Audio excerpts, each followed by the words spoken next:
Big Soda is fighting back, and soon Republicans are going to have to decide if they want to tell lower-income Americans they can't have Coke.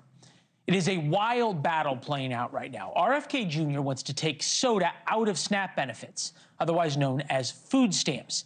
He keeps hammering home on this. He has not changed. The governor of Indiana is right there with him. More SNAP money is spent on sugar drinks and candy than on fruits and vegetables. That changes today. We want to do a number of things, but not take away choice from people. The one place that I would say that we need to really change policies is in the SNAP program and food stamps and in school lunches, because there the federal government in many cases is paying for it, and we shouldn't be subsidizing people to eat poison. 23% of SNAP benefits go to soda, snacks, candy, and desserts.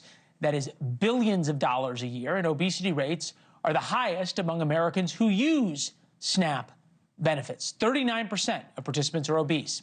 Big Soda is fighting back. The American Beverage Association, here they go. Quote, restricting SNAP purchases or banning safe ingredients won't make anyone healthier.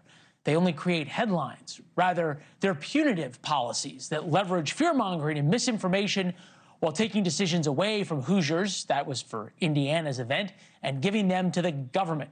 With us now, Dr. Ben Carson, renowned neurosurgeon, who's long advocated for healthier eating, also the former Secretary of Housing and Urban Development, former Republican presidential candidate. It's good to see you, sir. Welcome back to the program. Thank you. Thanks for having me. I want to get to the science in a minute, because I think this is important and it's a conversation people care about. But from a political standpoint, do Republicans want to be the party that takes Coca-Cola and Hershey bars away from lower-income Americans? Admittedly, it's not a good political strategy. However, I think the MAHA movement is real. And there's no question a third of children in our country have some type of chronic illness. A lot of that is related to diet. SNAP, the Supplemental Nutrition Assistance Program, is basically for that, for nutrition. Doesn't keep what Governor Braun is suggesting, doesn't keep people from using their own money to buy whatever junk food they want. No, and those who make the point that when Michael Bloomberg wanted to ban big gulps in New York, Republicans went crazy and everybody walked around with big gulps at the 2016 RNC to prove how that wasn't going to happen. There's a difference between banning something and saying taxpayers aren't going to pay for it.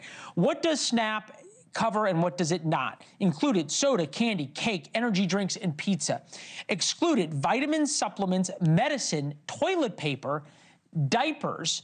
I was on the radio earlier with a woman in Chicago. Lisa Dent has a big show in Chicago, and she said, and feminine products as well, if it's not a time, are excluded.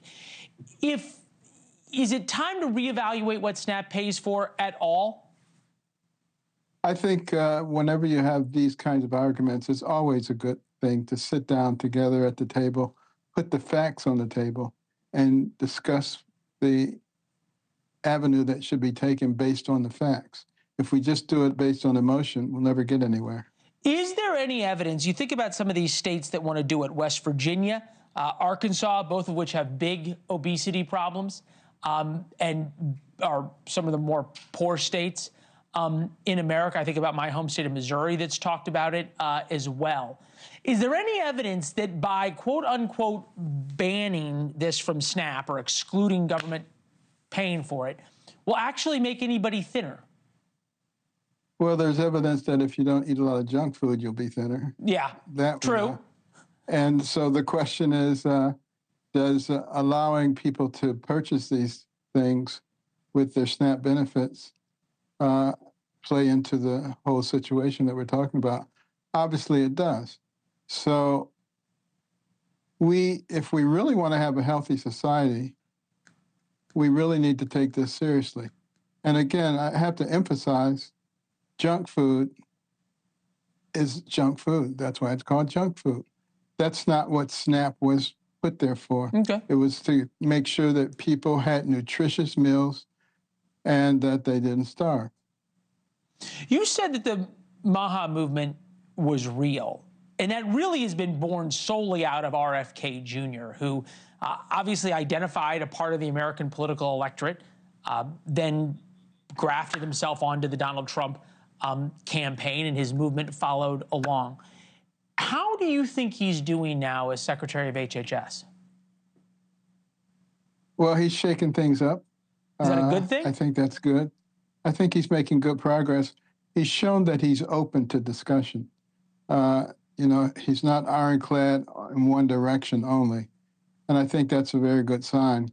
But he wants to go based on principles of bringing health back to our society and restoring faith in our public health system, which was vastly destroyed with the COVID pandemic. Do you see, you have a good sense of Republican politics. It's one thing for governors to get on board with this because they kind of love the idea of following behind Donald Trump. And there is an argument that you can't really do anything with SNAP until you change it at the congressional level to ban some of these things.